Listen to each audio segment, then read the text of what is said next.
दीप प्रज्वलन। सुखधाराय अस्मान् विश्वानि देववयुनानि विद्वान् योयोदस्मज्जोरानमेनो भुविष्ठान्तेन मौक्तिं विधेम। यथा सूर्यस्य कान्तिस्तो श्रीरामे विद्यते ह्यः सर्वशक्तिस्वरूपाय दिव्यै भगवत्यै नमः। दिव्यै भगवत्यै नमः। Floral offerings to the patron founder of Devi Sanskriti Vishwavidyalaya Akhil Vishwa Gayatri Parivar, and we are also welcoming our honorable guest. जोरदार तालियों से हमारे सभी पधारे हुए अतिथियों का बहुत बहुत स्वागत है, बहुत बहुत अभिनंदन है। हमारे अतिथिगण मंच पर स्थान ले रहे हैं। सभी से निवेदन है, सभी प्रतिभागियों से कि अपने स्थान पर सावधान की मुद्रा में खड़े रहेंगे। We always remaining standing for university anthem. कुल गीत के लिए हम सभी अपने स्थान पर सावधान की मुद्रा में खड़े रहेंगे। यूनिवर्सिटी एंथम इज भारत माता की, भारत माता की, गंगा मैया की, गंगा मैया की, गायत्री माता की, गायत्री माता की। देव संस्कृति विश्वविद्यालय में एआई आधारित अंतर्राष्ट्रीय आज इस सम्मेलन के अवसर पर, जिसको अभी हमारे संचालक महोदय कह रहे थे, ये एक तरह से आज पूरा ज्ञान कुंभ यहां पर हो रहा है। और इसमें आज के इस पूरे सम्मेलन के मुख्य अतिथि हम सबका सौभाग्य है।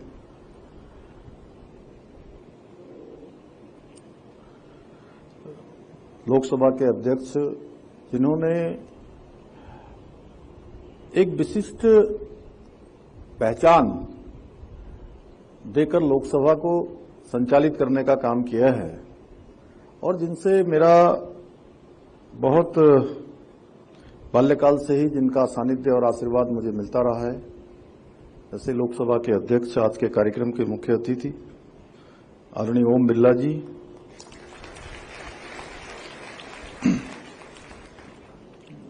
और इसका संयोजन करने वाले और विभिन्न अवसरों पर देश और दुनिया में अपनी विद्वत क्षमता से सभी को उद्बोधन देने वाले डॉक्टर चिन्मया पांडे जी, जॉन टालिन जी, प्रोफेसर स्टुअर्ट रसेल जी, अभिषेक सिंह जी, जिनको अभी हम लोगों ने सुना,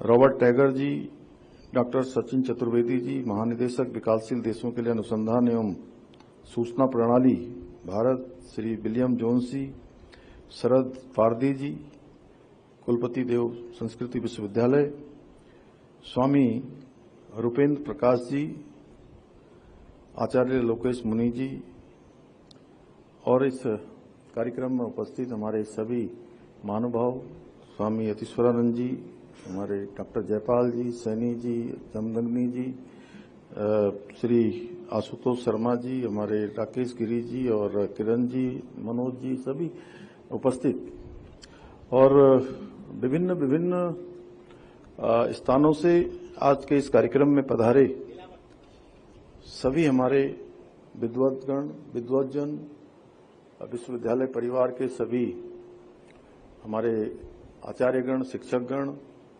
और बड़ी संख्या में इस कार्यक्रम में उपस्थित हमारे सभी छात्र एवं छात्राएं, विद्यार्थीगण, उपस्थित हमारे मीडिया के सभी मित्र।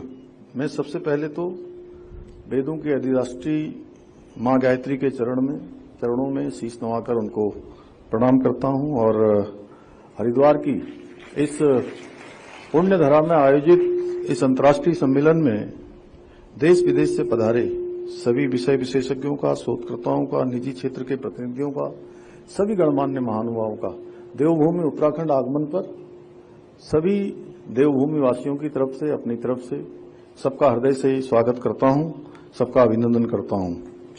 और आज संयोग से मेरा सौभाग्य है कि आज मेरा जन्म दिवस भी है और इस जन्म दिवस के रूप में जिन्होंने हमेशा एक हमको अभिभावक के रूप में कहूं, क्योंकि हमारे काफी लंबे समय से उनका मार्गदर्शन मुझे मिलता रहा, जिन्होंने भारतीय लोकतंत्र की गरिमा को नई ऊंचाइयों तक पहुंचाने वाले हमारे आदरणीय अध्यक्ष श्री ओम बिरला जी के सानिध्य में इस विराट सम्मेलन में आप सबके बीच में उपस्थित होने का सौभाग्य प्राप्त हो रहा है।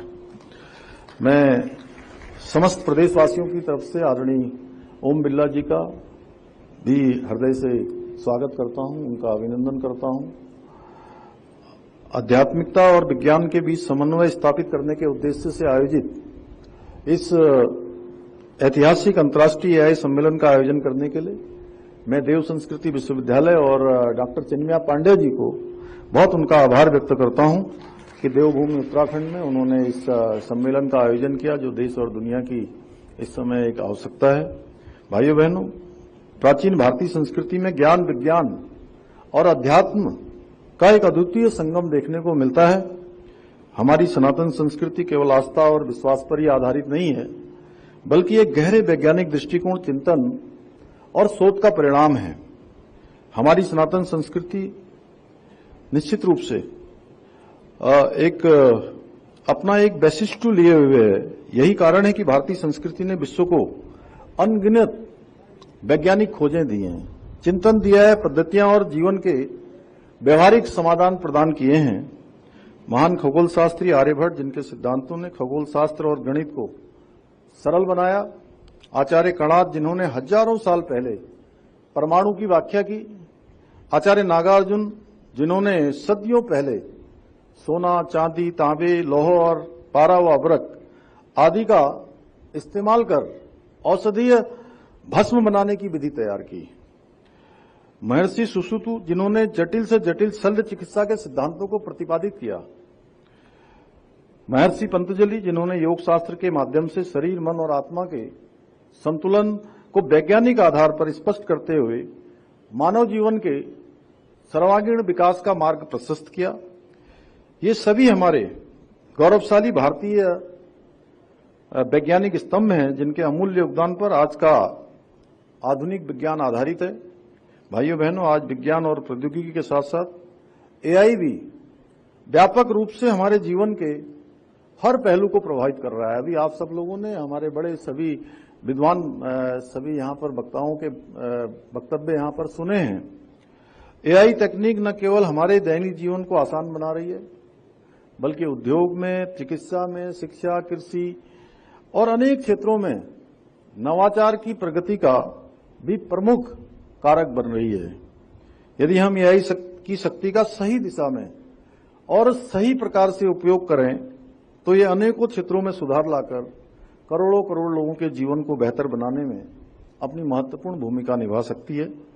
इसकी सहायता से हम एक ऐसी दुनिया का निर्माण कर सकते हैं जिसमें सतत विकास के लक्ष्यों को प्राप्त करने में और आसानी होगी और आसानी से हम सतत विकास के लक्ष्यों को प्राप्त कर सकेंगे। चिकित्सा क्षेत्र में एआई का उपयोग करके हम रोगों को शीघ्र और सटीक निदान कर सकते हैं, जिससे लोगों को समय पर बेहतर स्वास्थ्य सुविधाएं मिल सकती हैं, स्वास्थ्य सेवाएं मिल सकती हैं।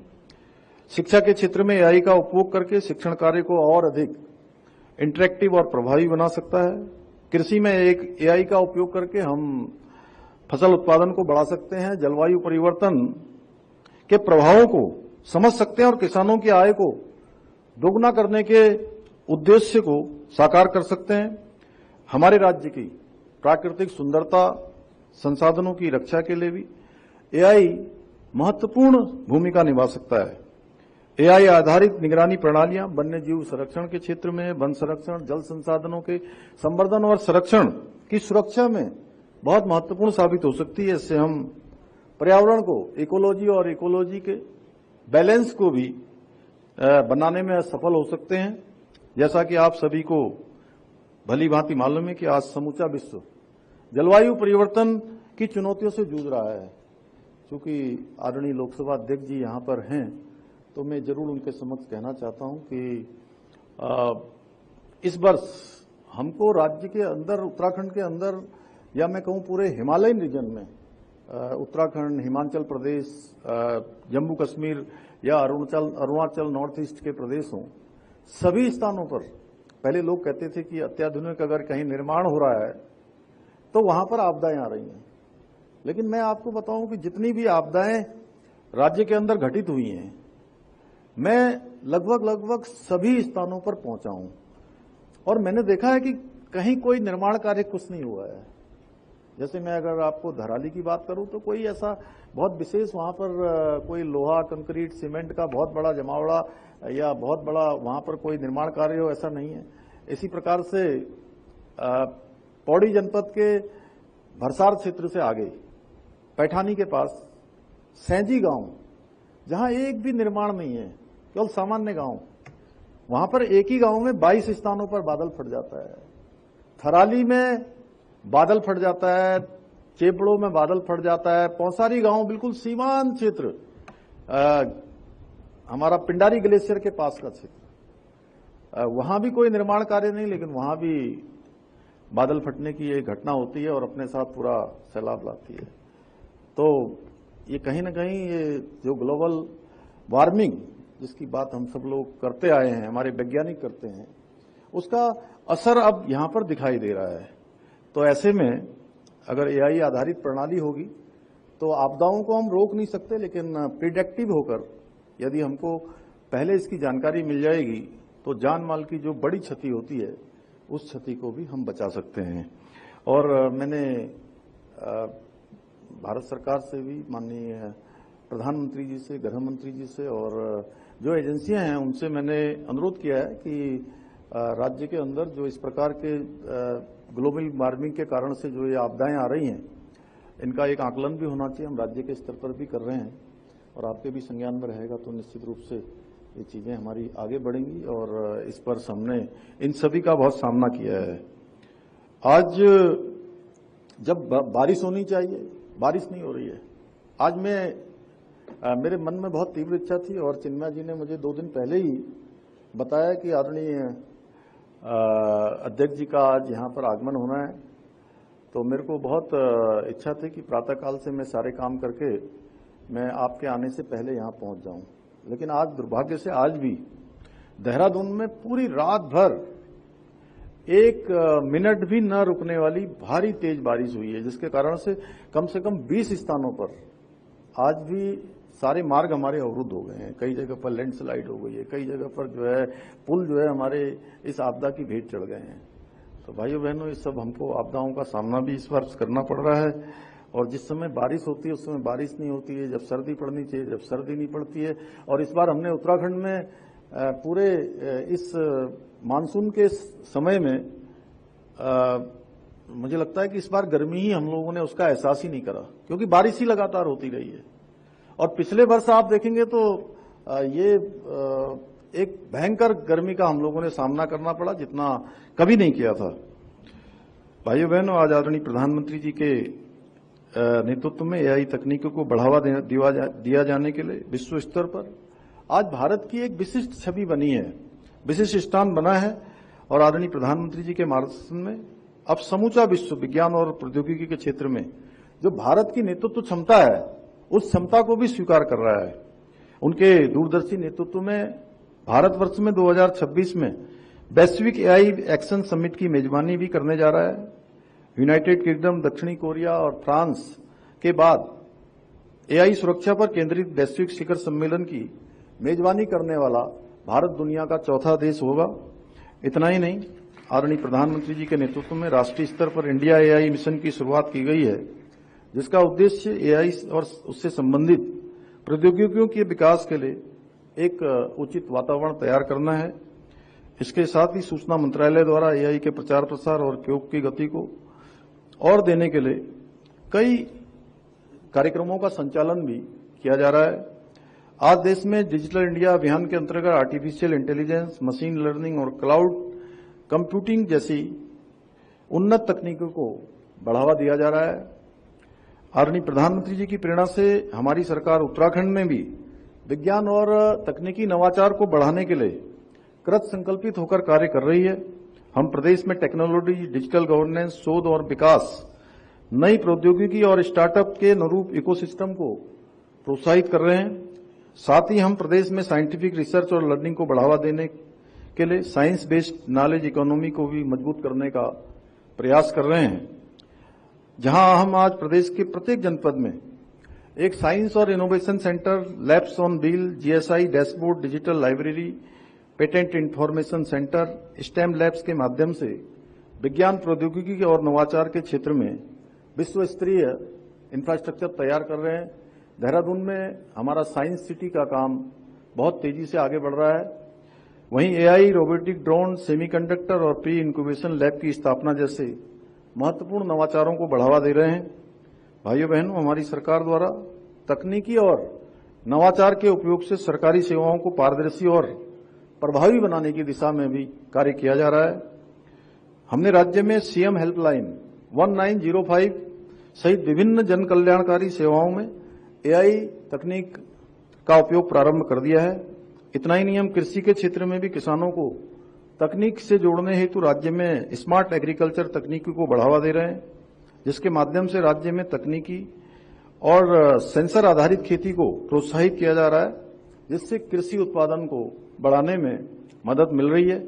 यही नहीं, हम हिमालय क्षेत्रों में जलवायु परिवर्तन पर शोध के लिए डाटा एनालिटिक्स और सैटेलाइट इमेजरी का भी उपयोग कर रहे हैं।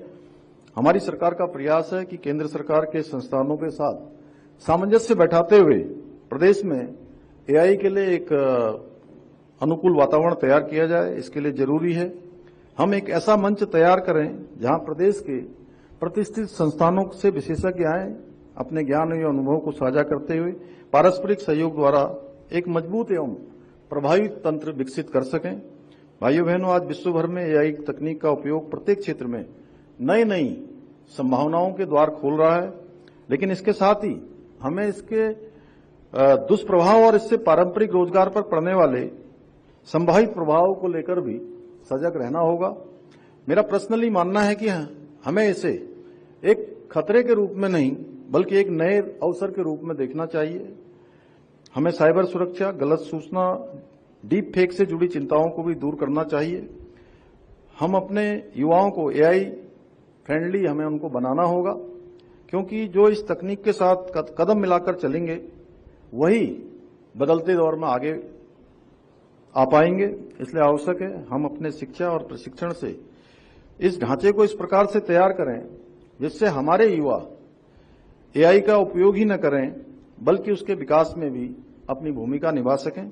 मेरा मानना है कि आज एआई और आध्यात्मिकता के समन्वय पर आयोजित इस सम्मेलन में जो गंभीर चिंतन मनन होगा वो संपूर्ण विश्व को नैतिक, वैज्ञानिक और मानवीय दृष्टिकोण से एक नए उज्जवल भविष्य की ओर अग्रसर करेगा। मुझे पूरा विश्वास है इस सम्मेलन तकनीक और अध्यात्म के बीच एक सेतु बनकर समाज के सर्वांगीण विकास में अपनी महत्वपूर्ण भूमिका निभाएगा। संपूर्ण विश्व के कल्याण का मार्ग प्रशस्त कर भारत को पुनः विश्व गुरु बनाने के हमारे विकल्प रहित संकल्प को साकार करने में सहायक सिद्ध होगा। इसी विश्वास के साथ एक बार फिर से मैं आदरणीय लोकसभा अध्यक्ष ओम बिरला जी का फिर से स्वागत करते हुए, अभिनंदन करते हुए, आयोजकों का, चिन्मया जी का और सभी विद्वत जनों का आभार व्यक्त करते हुए